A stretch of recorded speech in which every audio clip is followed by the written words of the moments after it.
Amazing. That's why we're so popular in the world, ladies and gentlemen. We just murdered 1 million people in the country next to Iran. We murdered another 1 million people in the other country on the other side, in Libya. We just dropped 27,000 bombs in Syria to the country just to the north. We're still occupying Afghanistan.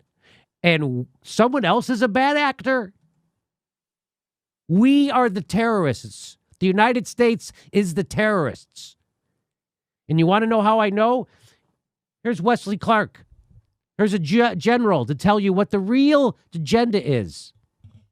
About 10 days after 9/11, I went through the Pentagon and I saw Secretary Rumsfeld and Deputy Secretary Wolfowitz. I went downstairs just to say hello to some of the people on the Joint Staff who used to work for me. And one of the generals called me in. He said, "Sir, you got to come in. You got to come in and talk to me a second." I said, "Well, you're too busy." He said, "No."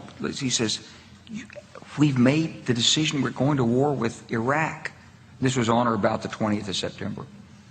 I said, "We're going to war with Iraq. Why?" He said, "I don't know." He said, "I guess they don't know what else to do." So I said, "Well, did they find some information connecting Saddam to Al-Qaeda?" He said, No. He says, "There's nothing new that way. They've just made the decision to go to war with Iraq."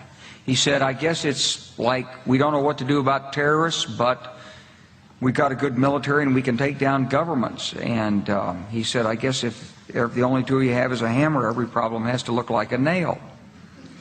So I came back to see him a few weeks later, and by that time we were bombing in Afghanistan. I said, "Are we still going to war with Iraq?" And he said, "Oh, it's worse than that."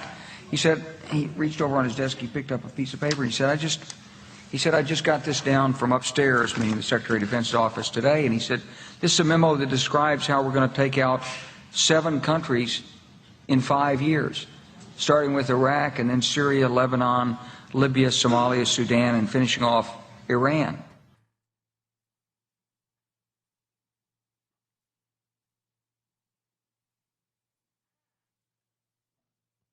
And now you know the rest of the story.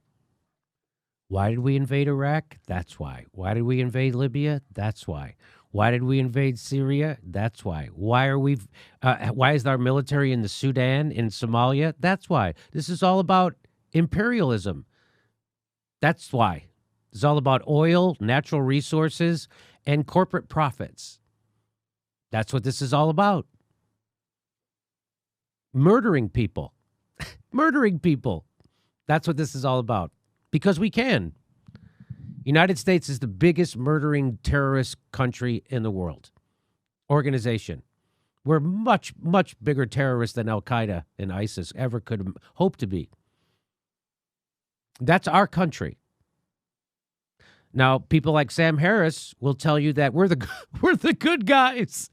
And we should be doing this because they have an old-timey religion that's barbaric.